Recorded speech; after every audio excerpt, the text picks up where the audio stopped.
नमस्कार मित्रांनो, तुमचं विजय इन्स्टिट्यूट ऑफ सायन्स या यूट्यूब चॅनलवर सहर्ष स्वागत आहे. बघा, या ठिकाणी आपण सायन्सचा स्टेट बोर्ड इयत्ता 10वीचा सायन्स स्टेट बोर्डचा 6व्या नंबरचा टॉपिक ॲनिमल क्लासिफिकेशन त्याच्याविषयी जाणून घेणार आहोत. कशा पद्धतीने या ठिकाणी ॲनिमल्सला क्लासिफाय केलं जातं, कोणकोणते घटक आहेत, कोणते घटक अतिशय महत्त्वाचे आहेत, आपल्याला कोणत्या गोष्टीवर अभ्यास करायला पाहिजे आणि अजून बरंच काय जे आपल्याला माहीत नाही, जे माहीत आहे, या दोघांना आपण एका जागी आणून काय करूया, समजून घेण्याचा प्रयत्न करूया. आणि व्हिडिओ शेवटपर्यंत बघायचा आहे तुम्हाला, बघा लक्षात आहे. आता क्लासिफिकेशन ऑफ लिव्हिंग ऑर्गॅनिझम. आता माझा पहिलाच घटक मी जेव्हा केव्हा शिकवतोय तेव्हा पहिला घटक काय सांगतो माहिती आहे का? लिव्हिंग ऑर्गॅनिझम म्हणजे फक्त आपणच नाही आहोत. आपणच आहोत का?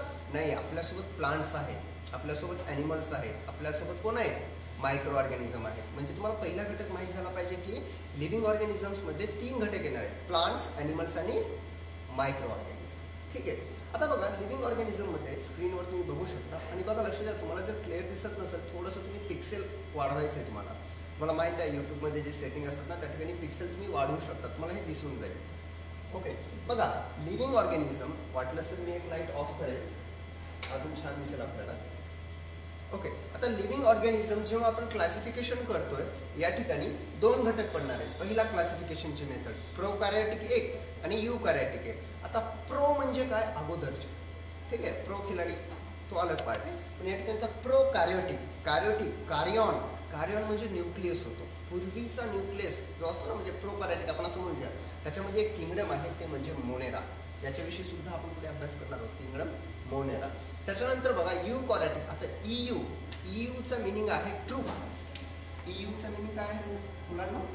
ट्रू, TRU, खरा न्यूक्लियस. आता बघा लक्ष द्या, प्रोकॅरियोटिक आणि युकॅरियोटिक मधला जे न्यूक्लियस मधला फरक बराच खूप मोठा आहे बरं.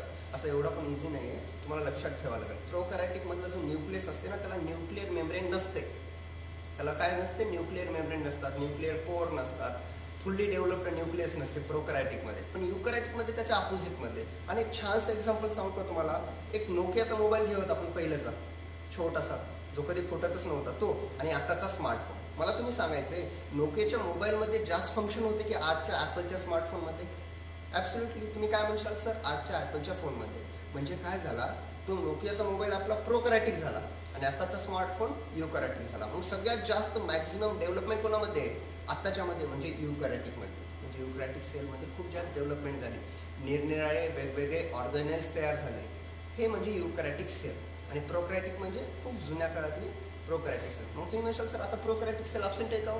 जसा मोबाईल आपला नोकियाचं गायब झालं तसं नाही आहे बेटा. प्रोकॅरियोटिक सेल पण आपल्या आता एन्व्हायरमेंटमध्ये, बायोस्फिअरमध्ये प्रेझेंट असतात. आणि युकॅरियोटिक फक्त डेव्हलपमेंटचा फरक असणार आहे.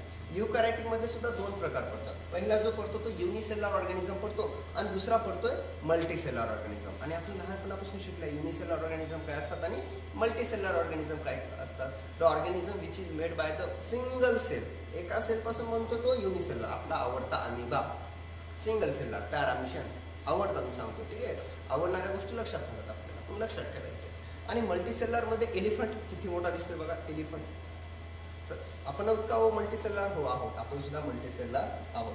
मग आता युनिसेल्युलर ऑर्गॅनिझम मध्ये जे किंगडम येते त्याचं नाव आहे प्रोटिस्टा. मल्टीसेल्युलर ऑर्गॅनिझम मध्ये कोण आहे? प्रोटिस्टा.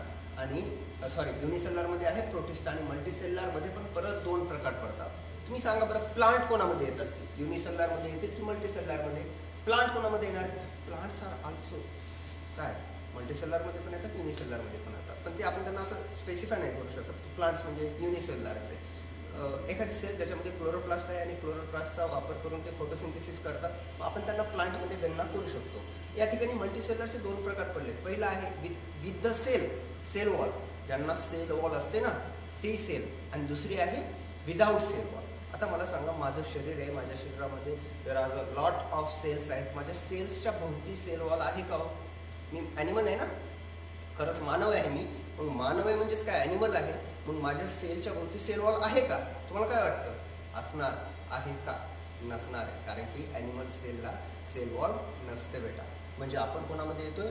सेल वॉल अब्सेंट मध्ये येतोय. म्हणजे किंगडम काय आलं? ॲनिमल आलं. आणि ज्यांच्यामध्ये असते मग ते कोण आलं? That is the plants. त्यांच्यामध्ये ते प्लांटमध्ये येणार. त्यांच्यामध्ये पण परत प्रकार पडणार आहेत, किंगडम प्लांटी आणि किंगडम फंजाय. जे ॲटोट्रॉपिक असतात, जे स्वतःचं अन्न स्वतः तयार करतात, आपण त्यांना काय म्हणतोय? ॲटोट्रॉपिक म्हणतोय. Okay, the organism who make their own food, who make synthesize their own food, आपण त्यांना ॲटोट्रॉपिक म्हणतोय. मग ते कोण झाले? Kingdom Plantae. आणि जे हेटरोट्रॉपिक, जे दुसऱ्यावर डेव्हलप असतात, त्यांच्याकडून त्यांना फूडची रिक्वायरमेंट असते, आपण त्यांना म्हणतो फंगाय किंवा फंजाय.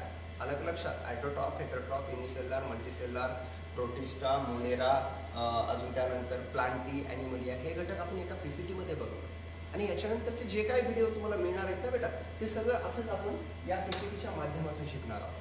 अलग लक्षात? असेच तुम्हाला नवीन नवीन व्हिडिओ बघायचे असतील तर चॅनलला सबस्क्राईब करायचं, आपले जे फ्रेंड सर्कल आहेत ना त्यांच्यामध्ये शेअर करायचं. आणि जर काही अडचण असेल तर विजय इन्स्टिट्यूट ऑफ सायन्स मुखेड ही आहेच ना, कमेंट बॉक्समध्ये मेसेज टाकायचा की सर हा पॉईंट तुम्ही मला पुढच्या व्हिडिओमध्ये शिकवायचा आहे. हक्कानं म्हणायचं. आपलं विजय इन्स्टिट्यूट ऑफ सायन्स हे हक्काचं एक इन्स्टिट्यूट आहे, ज्या ठिकाणी तुमच्या बाबी तुम्ही मांडू शकतो. आलं का लक्षात? तर आपण हा जो व्हिडिओ आहे इथं स्टॉप करूया. अजून भरपूर काय आहे, तुम्ही ही सिरीज जी आहे ॲनिमल क्लासिफिकेशनची एन्जॉय करशाल आणि त्याच्यासोबतच बऱ्याच गोष्टी तुम्ही लक्षात ठेवशाल. थोडक्यात सांगतोय, पुढच्या लेक्चरमध्ये आपण काय बघणार आहोत. पुढच्या लेक्चरमध्ये बघणार आहोत प्रोकॅरियोटिक आणि युकॅरियोटिक सेल या दोघांमधला नेमकं फरक काय आहे. चालेल ना? तर आवडला असेल तर सबस्क्राईब करायचं आणि शेअर करायचं. धन्यवाद मित्रांनो.